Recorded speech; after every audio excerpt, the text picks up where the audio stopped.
So we real consistently saw 112 hertz. Now we're going to tighten the tensioning pulley and the lock nut. So you can understand it is a little bit tricky at times. It's not just going to tension itself. You actually have to try, you have to work at it, and you have to pay attention, and maybe a little bit of voodoo magic along the way.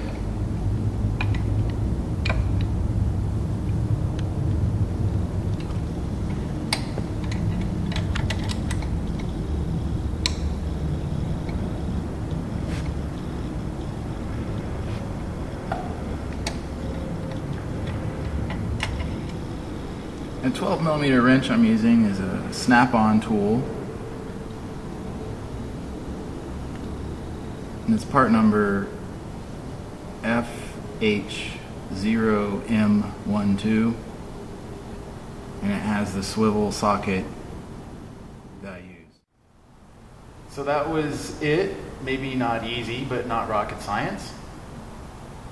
Maybe twice as hard as doing a 2-valve motor, which is about how everyone rates these.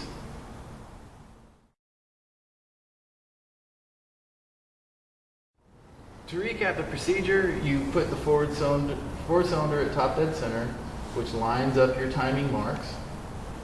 You mark your pulleys and your belts, so all the timing marks line up.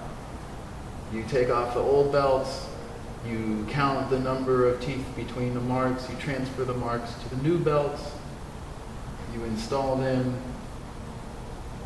to tension immediately you tension the forward cylinder, you bring this anti-clockwise, and when your frequency is repeatable near 110 hertz, you tighten the lock nut.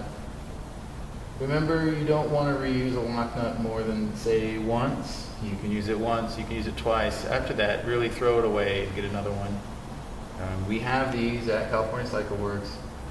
There's only one supplier in the United States with these, so they're a little bit expensive for nuts. They're like $8 for the pair. There are readily available Fuji lock nuts without the flange. We choose to mimic the Ducati part with the flange.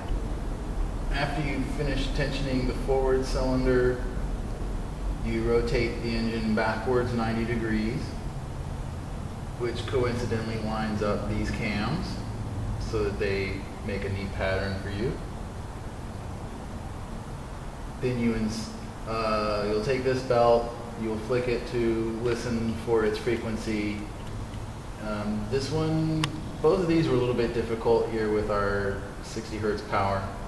We eventually got them to where they're both about 110, 112. And we tightened the lock nut. That's about it. The next step is probably you should do a valve adjustment, because here you've made all this work to get the seat and tank and fairings off. It's really not much more to pull the valve cover.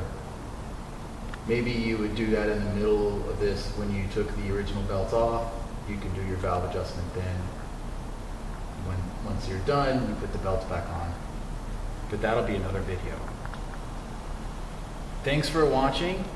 If you have any questions, you can email us or call us. We'll try to answer them. I'm Kelley.